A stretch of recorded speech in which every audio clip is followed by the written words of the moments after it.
Irmãos, eu gosto de dizer que é sempre uma alegria estarmos juntos para mais um estudo na primeira carta de Pedro, né? Essa série eu intitulei de Chamados para Brilhar. Obrigado, irmão.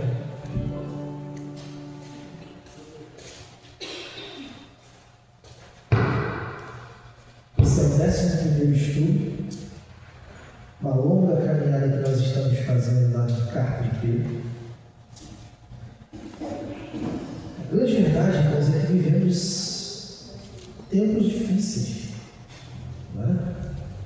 Tempos de que fazer o bem muitas vezes não é garantia de sermos aplaudidos. Pelo contrário, quando você pratica uma boa ação, as pessoas até te criticam.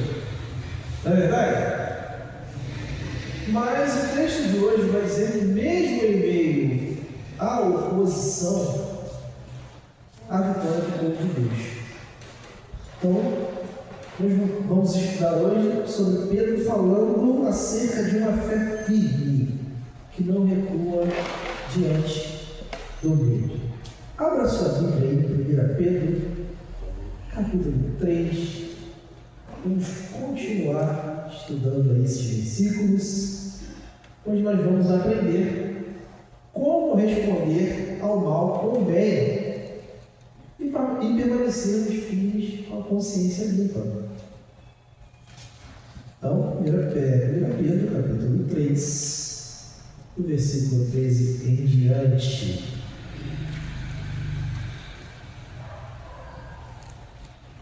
Quem é que desejará te fazer mal se vocês se dedicarem a fazer o bem?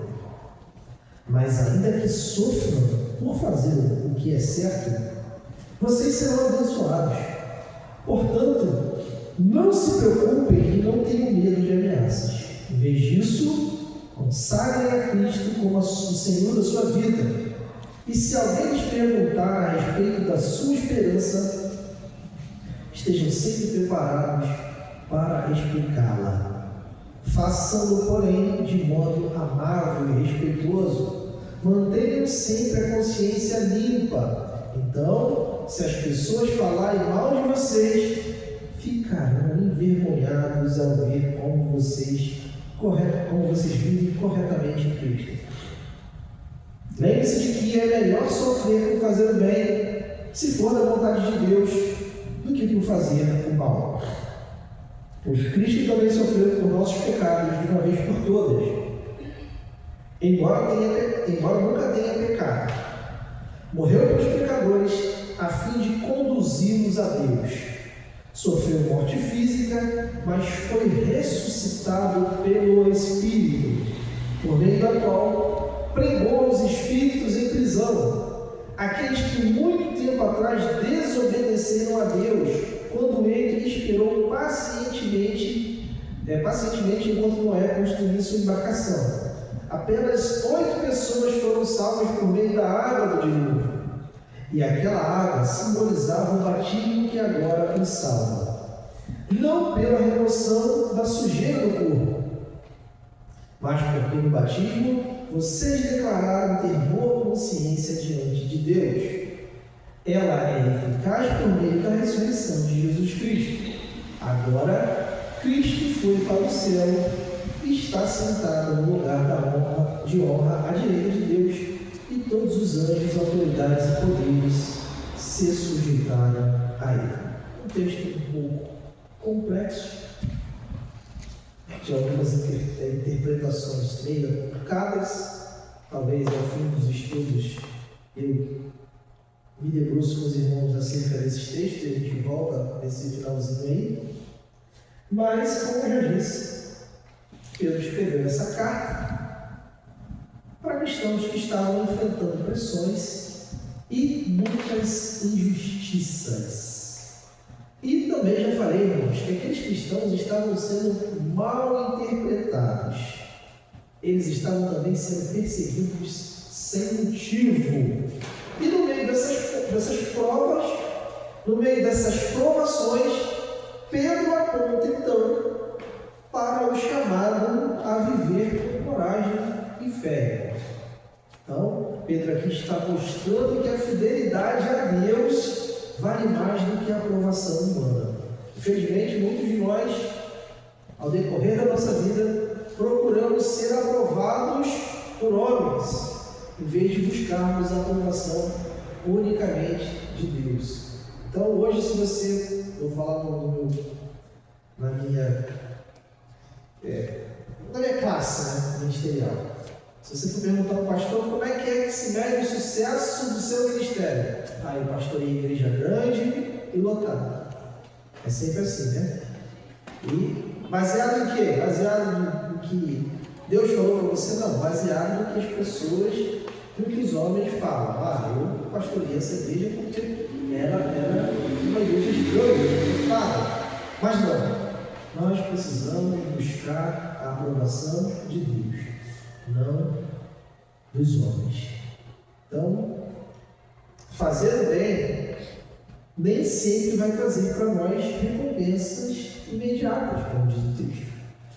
Às vezes, a nossa retidão, às vezes a forma como a gente vive, da forma piedosa e etc., muitas das vezes, em vez de provocar as pessoas que estão à nossa volta aplausos, vão provocar oposições. E a pessoa ainda vai ficar com raiva de você. Olha como fulano é bonzinho, olha como é que ele age em certas situações, ele quer ser melhor que a gente, e etc. Isso incomoda, irmãos, aqueles que rejeitam a verdade, aqueles que rejeitam o que Deus falou para nós. E Pedro não esconde essa realidade. Pedro nos ensina como responder. Amém? Responder com mansidão. E a grande verdade é que essa resposta, responder com mansidão, ela vai na contramão da lógica natural humana, irmão. Então existe o natural humano e existe o que a Bíblia fala.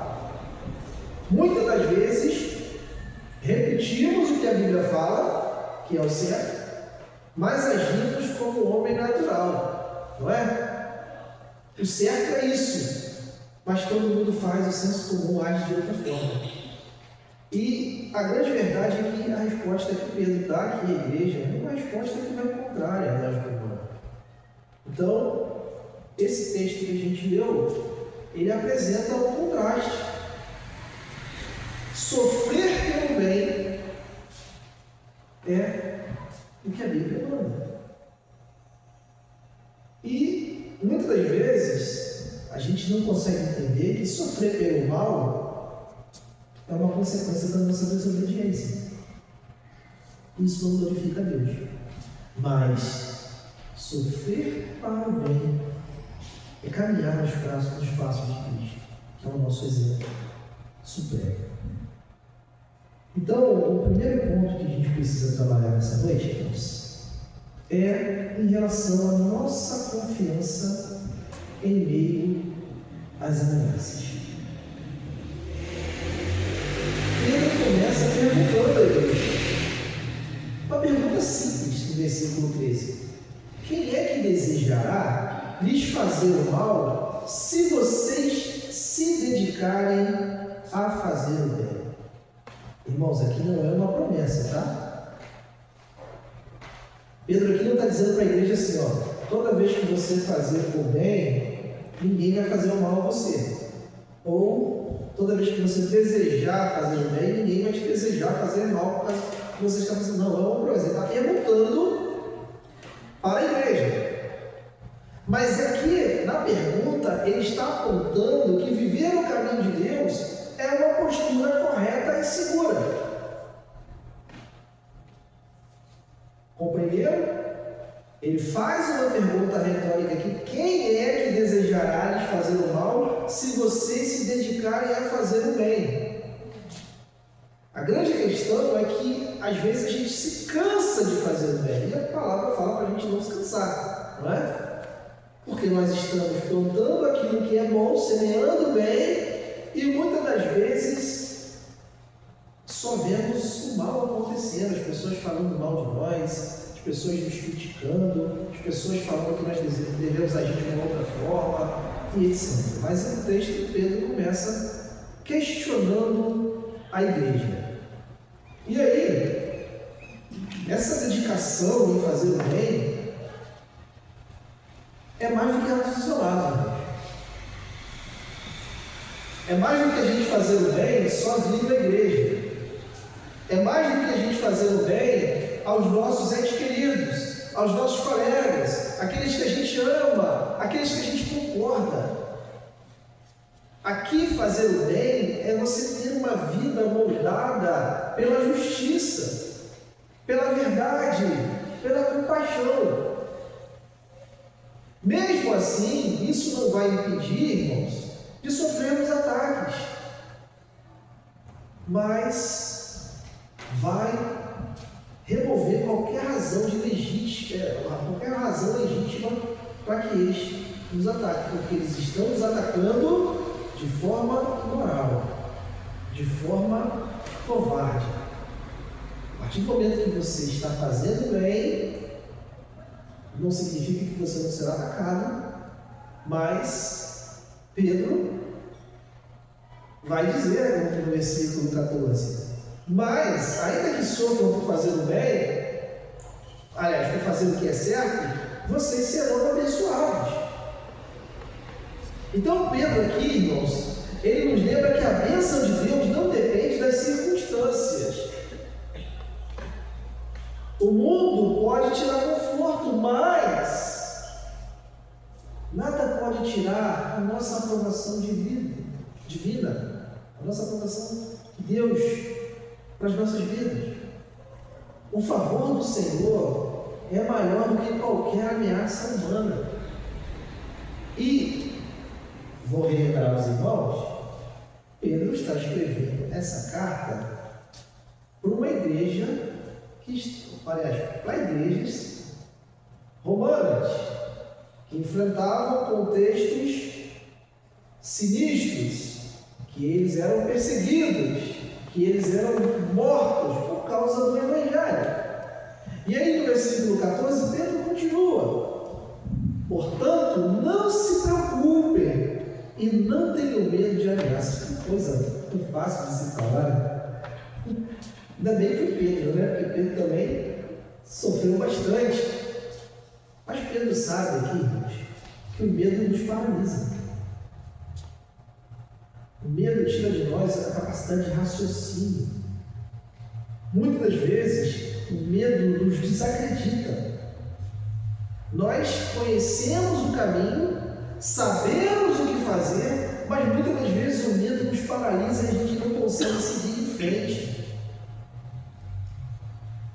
Mas, se o medo te paralisa, Pedro sabia que a confiança em Deus libertaria aqueles irmãos.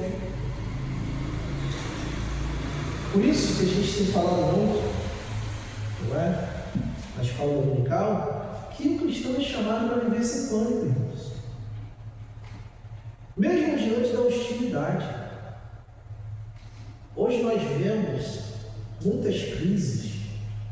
Hoje nós vemos muitas doenças psicossomáticas, mentais, etc. E nós vemos muitas palestras nas igrejas, mas a gente esquece de prevenir. Como é que a gente vai se prevenir de todo esse caos que acontece no mundo? Fazendo o que a palavra de Deus manda a gente fazer. Não andando ansioso. Não colocando a nossa confiança nas coisas desse mundo. Não achando que vamos viver aqui para sempre. Não é fácil, irmãos. É difícil isso.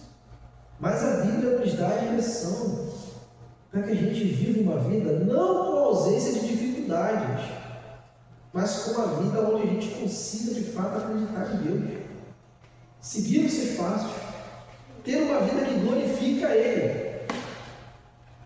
E esse ensino aqui que Pedro está aplicando à igreja confronta contra a nossa natureza tendencial de revidar ou de fugir dos problemas. Irmãos, essa igreja aqui, ou melhor, essas igrejas, sofreram pressões muito piores do que as nossas sofremos. E a gente não ouviu falar em depressão, a gente não ouviu falar em muitas outras coisas, e aquelas pessoas estavam sendo ameaçadas de morte. A grande questão é que nós nos colocamos dentro dos problemas. Nós esquecemos de olhar para a cruz, de olhar para o nosso Deus e caminharmos no sentido natural da vida, e a gente acaba nos colocando em certas questões. E aí o medo vai paralisar mesmo. E aí vamos ficar ansiosos mesmo. E aí vamos ficar preocupados com o nosso amanhã. Não é? Vamos ficar preocupados com o que a gente vai comer daqui a uma semana. Então, Pedro diz que a resposta não é desespero. Pelo contrário, é descanso na soberania de Deus. Irmãos, quando eu passei a estudar mais sobre a soberania de Deus, eu passei a não correr atrás, nem atrás de ônibus. O ônibus vai, deixa aí. Deixa aí. Não era para eu estar lá. Não era para eu estar lá. Vou dizer que eu não fico ansioso? Fico. Mas eu tento me acalmar. Tento não me entregar. Porque a ansiedade não é algo bom para nós cristãos. Quando a Bíblia fala para nós confiarmos. E sabe o que é mais interessante? Que a confiança aqui não significa somente nesse plano. Mais uma vez, a pessoa que está escrevendo aqui é Pedro. E a tradição, não sabemos se é verdade, diz que esse homem foi morto, crucificado, de cabeça para baixo. Provavelmente ele sabia que seria martirizado.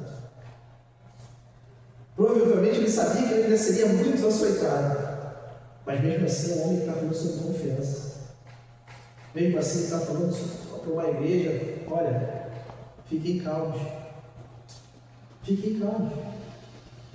Então, a confiança em Cristo, ela transforma, muitas das vezes, aquilo que a gente vê como uma ameaça, em fé. E a gente passa a entender assim: cara, se eu ficar nervoso, o que está para acontecer vai acontecer do mesmo jeito. Agora, se eu ter fé em Deus, se eu tiver confiança em Deus, vai acontecer, mas eu sei que é o melhor para mim. Mas vamos seguir. Pedro agora vai falar sobre defender a fé com mansidão.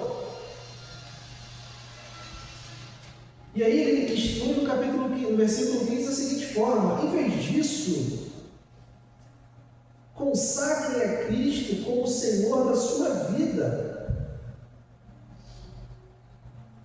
Irmãos, isso significa colocar Cristo no centro da nossa vida como autoridade suprema. Isso é muito forte. Antes de responder ao mundo, precisamos estar rendidos ao Rei. Um coração submetido produz uma boca sábia e um testemunho firme. O grande problema é que queremos falar, queremos testemunhar, mas não somos submissos ao nosso Deus. Não somos submissos ao senhorio de Cristo. E aí a gente quer falar. Se o que você fala não tem nada a ver com Cristo, tudo, ou melhor, nada presta. como centro da sua vida, quando você abrir a sua boca, nada que você vai falar vai prestar para o mundo, ou para qualquer pessoa que vai te ouvir. Porque a única palavra que salva é do nosso Senhor. A única palavra que salva é dele. Então, quando temos que testemunhar, não temos que falar de nós, não temos que falar das obras da igreja, temos que falar unicamente de Cristo e apontar para Ele. E quando falarmos de nós, quando falarmos da igreja, temos que apontar para Ele também. E aí o texto continua. E se alguém lhes perguntar a respeito de sua esperança, Pedro falando para a igreja, e é o que eu costumo dizer, irmãos, a nossa fé ela deve ser tão viva que precisa despertar a curiosidade das pessoas. Como é que essa pessoa está passando um problema tão difícil e ela continua tendo fé? Ela continua a sorrir, ela continua a tratar bem as pessoas. Irmão, não é apenas sobre palavras, mas sobre uma vida que não levanta perguntas, que não leva dúvida. A pessoa te vê e tem certeza em Deus que você serve. Então Pedro continua dizendo: estejam sempre preparados para explicá-la. Isso aqui, irmãos, envolve conhecer a palavra e principalmente viver coerentemente segundo a palavra. A preparação aqui, ela não é apenas intelectual, mas ela também é espiritual. Então é você conhecer intelectualmente a palavra e viver a palavra. São coisas que, apesar de parecer distintas, são coisas que precisam andar juntas. Então tem um cara que conhece muito e não vive nada, e tem um cara que quer viver e não quer conhecer.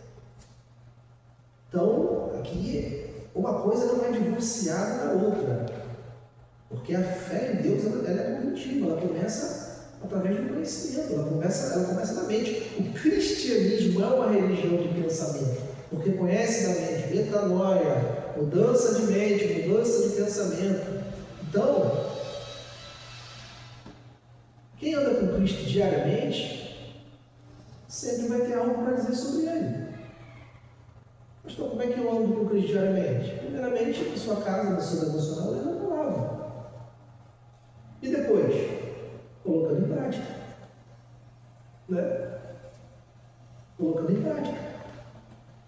Porque não adianta eu ler a palavra e não ser um bom esposo, não ser um bom filho, não ser um bom irmão, não ser um bom funcionário, não ser um bom vizinho. Faz sentido? Ou não faz sentido? E aí, em terceiro ponto, Pedro fala sobre a boa consciência diante dos nossos acusadores.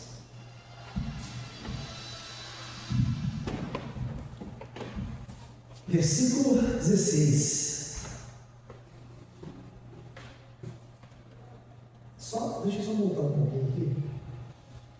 Quando Pedro fala também sobre fé, sobre responder com mansidão, às vezes a gente pensa também, a palavra mansidão, né, já nos remete ao quê?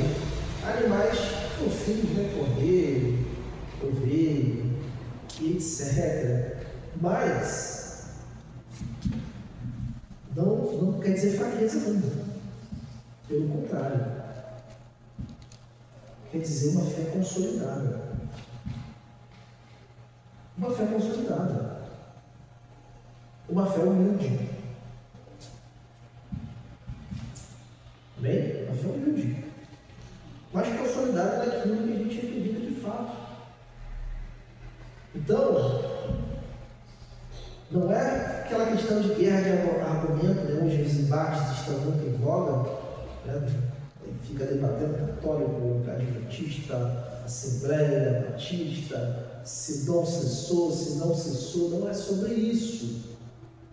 ateu, evangélico, se acredita em Deus, não acredita em Deus. É importante para a questão intelectual, mas para quando nós vamos propagar a fé, isso não tem sentido. Porque a nossa missão não é vencer debate. A nossa missão é falar sobre a fé como mansidão, e as pessoas verem de fato a humildade em nós. Então Pedro continua no versículo 16, orientando a igreja. E ele diz assim: mantenham sempre a consciência limpa. Digo sem medo de errar. Você ter uma consciência limpa, você só pode ter a fundo de você ter uma vida coerente com fé. É aquele vidro limpo, né? Que você consegue ver as coisas dentro da sua casa. Está lá limpinho, branco. Você passa na rua, vê aquele vidro lá, você está vendo tudo que está dentro do outro lado. Está do outro lado da casa. É mais ou menos isso. Quem vive assim não tem a luz. Então, Pedro está falando aqui para aqueles irmãos manter a consciência limpa. Mais uma vez eu reitero, esses irmãos estavam sofrendo acusações pesadas, mentirosas, estavam sendo caluniados. Pedro não chega assim, vai lá e revida. Não é dessa forma. E aí Pedro acrescenta: então, se as pessoas falarem mal de vocês, ficarão envergonhadas. Irmãos, a vergonha aqui ela não vem da nossa defesa, mas da evidência das nossas ações. Você não fala mal da pessoa que você conhece, você vive de uma forma coerente. Não é só porque você é bom, mas é porque você tem Cristo na sua vida. Quando a vida de fato é santa, a mentira perde força diante da verdade. Então, Pedro está falando aqui para a igreja que, mesmo que ele fale mal, aqueles que falarem mal vão ficar envergonhados. E é muito chato as pessoas acharem algo de nós e depois terem certeza, não é? Acharem alguma coisa de nós e terem certeza depois dos nossos atos, das nossas ações, de como nós somos. Então a gente precisa de fato mostrar que somos. E aí Pedro continua. Ao ver, ele diz, então se as pessoas falarem mal de vocês ficarem envergonhadas, aí ele vai dizer assim: ao ver como vocês vivem corretamente em Cristo. Bom, o padrão aqui não é moralidade humana. Pedro não está falando de moralidade humana. Ele está falando de santidade em Cristo. Tem muito crente que tinha uma vida devassa no mundo, bebia, fumava e etc.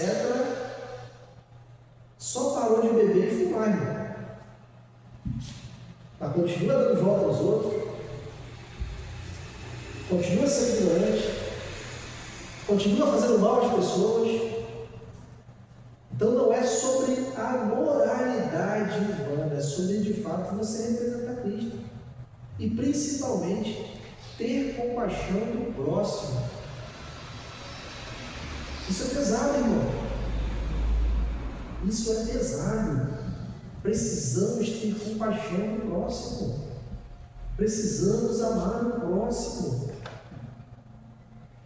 E às vezes a gente pensa na moralidade: eu faço tudo certinho, eu não faço isso, mas e como é que você lida com o seu próximo? Mesmo esse próximo muitas das vezes jogando pedra. Mesmo muitas das vezes esse próximo falando mal de você. Mesmo muitas das vezes esse próximo querendo acabar com a sua vida, a oportunidade que ele tem vai acabar com a sua vida, mas a Bíblia nos orienta. E era o contexto da igreja.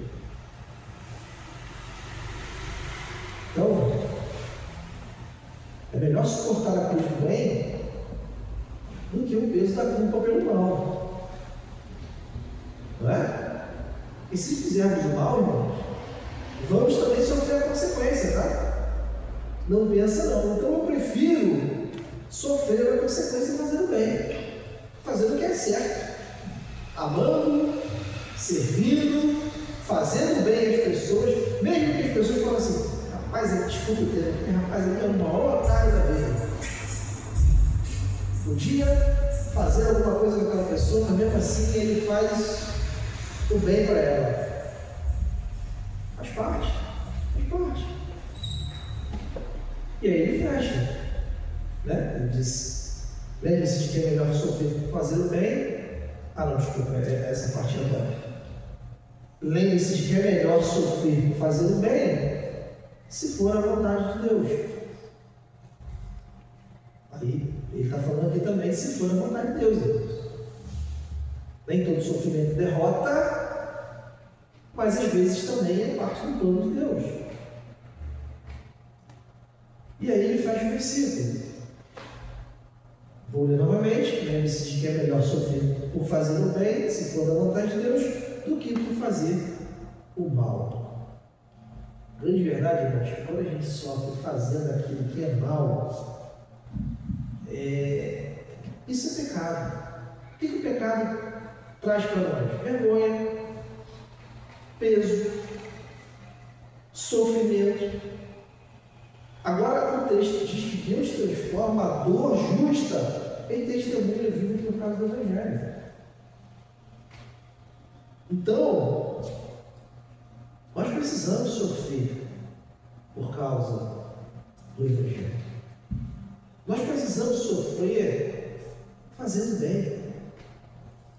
Então, eu não ligo por às vezes encontrarmos oposições a algumas coisas, ou oposição a algumas coisas. Porque se eu estou focado em Cristo, a oposição que vier não advém dele. Eu só tenho que confiar, eu só tenho que fazer a vontade de Deus e tenho que seguir o plano. Qual é o plano de Deus? Pregar o Evangelho, discipular pessoas, trazer pessoas para Cristo. Se a gente faz com esse pensamento e acredita que esse é o certo e sabe que esse é o certo, o que vier contrário, irmãos, a gente só olha e entrega na mão de Deus. Só isso. E aí, o último ponto, Pedro fala da gente ter a nossa boa consciência diante dos nossos acusadores.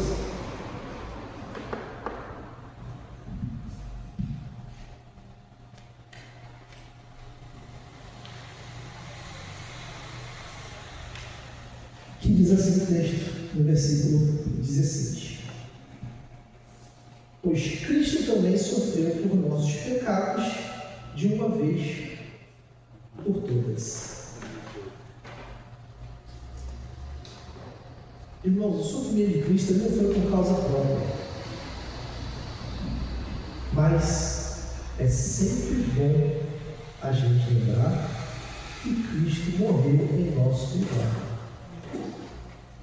Parece óbvio, né? Mas às vezes a gente esquece de falar isso. Cristo morreu em nosso lugar. O justo morrendo pelo injusto. E para que foi isso, pastor? Para nos conduzir até Deus. Então, nessa cruz, o sofrimento foi um caminho para a nossa reconciliação com Deus. E a gente precisa olhar para isso, entender isso e viver isso, meus irmãos. De fato e de direito. E aí Pedro acrescenta: sofreu morte física, mas foi ressuscitado pelo Espírito. O sofrimento não foi o fim. E a ressurreição dele provou a vitória dele na cruz. Então, a ressurreição de Jesus é o selo que o sofrimento do justo não é em vão, irmão. Se você sofre pelo Evangelho, se você sofre pela causa do Evangelho, o seu sofrimento não é em vão, porque Jesus morreu por você, ressuscitou por você e te deu a vida eterna. E aí Pedro continua ensinando, por meio do qual pregou os espíritos em prisão. Isso aqui é um assunto longo, né?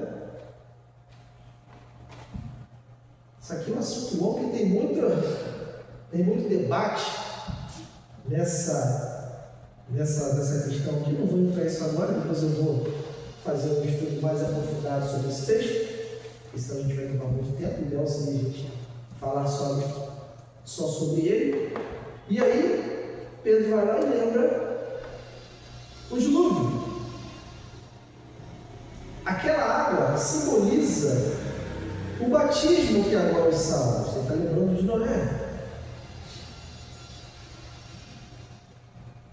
E Pedro fala, né, que o batismo ali, ou melhor, o batismo de um modo geral, não é para limpeza externa, mas é uma declaração de consciência limpa diante de Deus.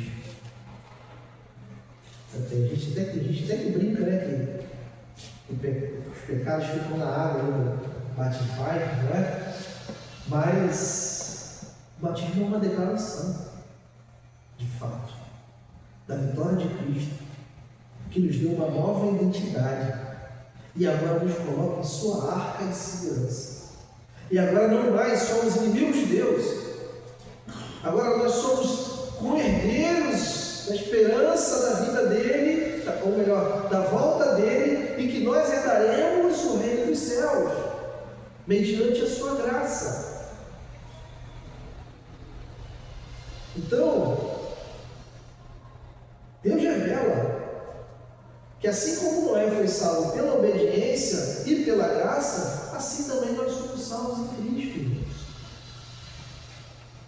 Então, obediência também hoje é um termo pouco falado nas igrejas. A gente fala muito sobre fé, a gente fala muito sobre conquista, a gente fala muito sobre vitória, a gente fala muito sobre perseverança, a gente fala muito sobre resiliência, mas a gente pouco fala sobre obediência. Irmãos, precisamos obedecer mais.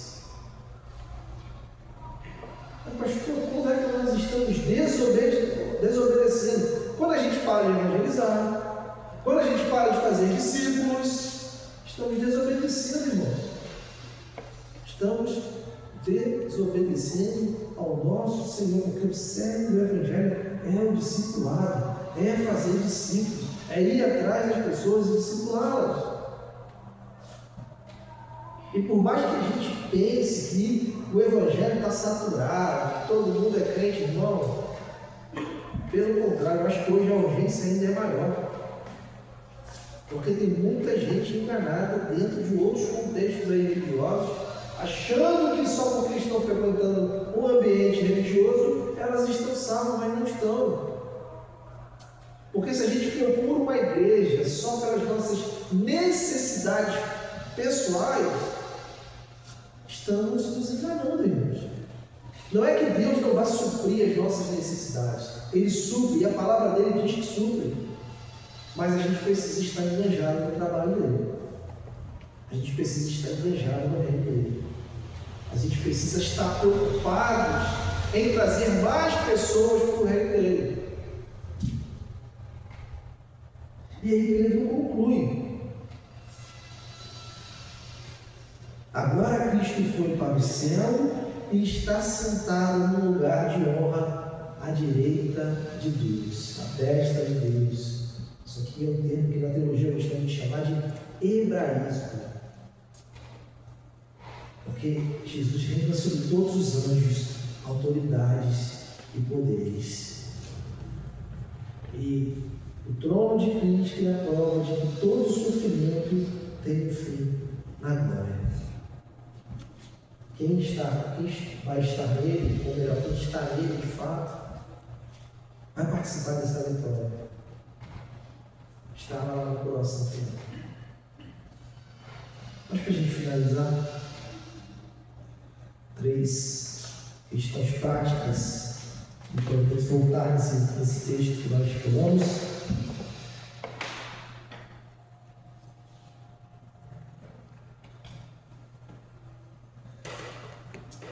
Primeiro, irmãos, a gente precisa confiar muito em Deus quando a pressão aumentar.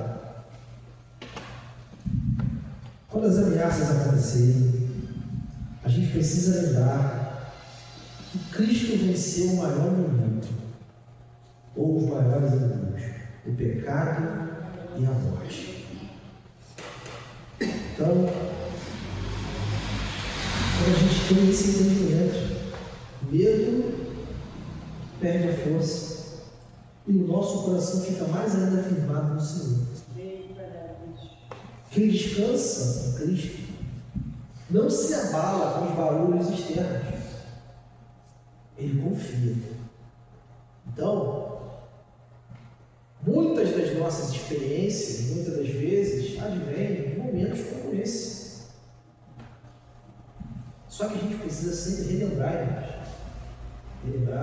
Relembrar, porque a nossa mente humana é tão limitada. Às vezes a gente critica o povo de Israel. Nossa, que povo duro. O povo viu o mar se abrir, viu o rio se abrir, viu o tempo parar, mas mesmo assim continuava pecando. Mas se você relembrar, irmãos, de tudo que Deus fez por você na sua história, mesmo você tendo pouco tempo de evangelho, você tendo muito, você vai ver que você é igual àquele povo. Por isso nós precisamos relembrar todos os dias das bênçãos de Deus para as nossas vidas. Por isso que a gente deve relembrar todos os dias doutrinas que nos firmam no Evangelho. As doutrinas que fazem sentido para que nós sejamos cristãos de fato. Então, quando a pressão aumentar, lembre-se que Deus está com você. Lembre-se que Deus está com você. Tem situação que a gente lembra de que Deus nos livrou, que eu paro para pensar, cara, como que Deus fez tudo isso? E aí eu caio assim e falo, essa situação que eu estou passando aqui não é nada, comparado ao que eu já passei, ao que Deus já me ajudou a passar. Segundo ponto é em relação à nossa defesa de fé, com 2 situações: mansidão e clareza. Quando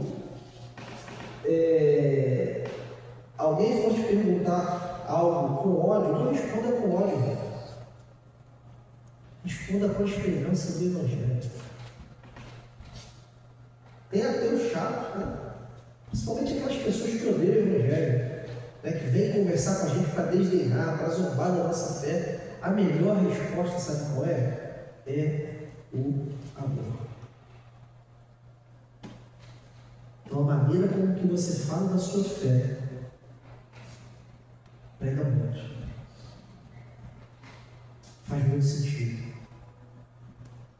Um coração humilde abre portas para que muitas coisas aconteçam. Abre mais portas do que aqueles argumentos duros que a gente às vezes usa, que faz sentido, mas a pessoa quer ver em nós o amor.